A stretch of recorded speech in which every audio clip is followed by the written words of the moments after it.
Довольно часто, особенно весной, мы встречаем на улице стаи бродячих собак. Порой они выглядят довольно мирно, но нередки случаи, когда собаки ведут себя довольно агрессивно.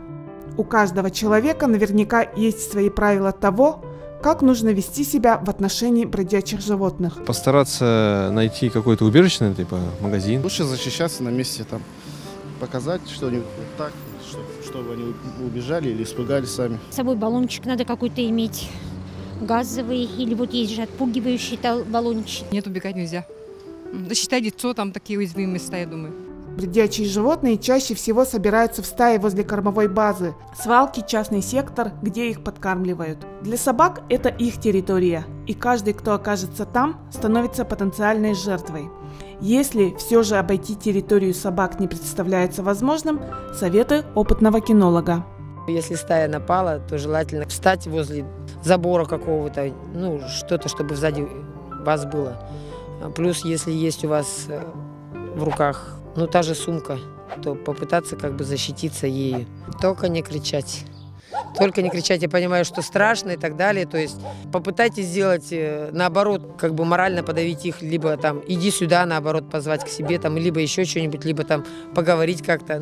То есть разговором, но только не кричать и не вздумать убегать. Если как-то только побежишь обратно, то есть все, это однозначно, они еще быстрее добегут. И бывает наоборот, что пытаешься сделать вид, что ты поднимаешь палку, то есть наоборот на них пытаешься напасть. Тогда тоже убегают. В основном сбиваются в стаи именно домашние собаки, то есть которых выпустили со двора, которым владельцы думают, что надоело им сидеть на цепи, и таким образом решают, что им нужно погулять. И следите за ними, не выпускайте их на самовыгул, это самое главное. Как уверяет реклама, при нападении собаки человеку может помочь гаджет под названием ультразвуковой отпугиватель собак.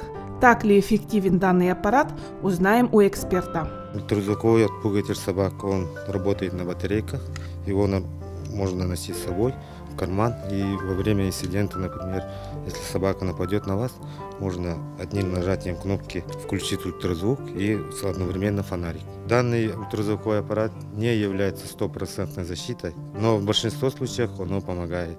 Воздействие для остальных собак, например, которые висячим ухом, много шерсти на голове, на них воздействие слабое. Он действует при любых погодных условиях, так как он уже идет ультразвуковой сигнал. Это для человека безопасно. Можно сделать вывод, что ни один метод не является универсальным при нападении животных. Если вы увидели стаю собак неподалеку, не демонстрируйте свой страх, не впадайте в панику, найдите в себе силы совершить все действия максимально спокойно. Только холодный расчет в подобной ситуации поможет правильно оценить обстановку и найти безопасный путь к отступлению.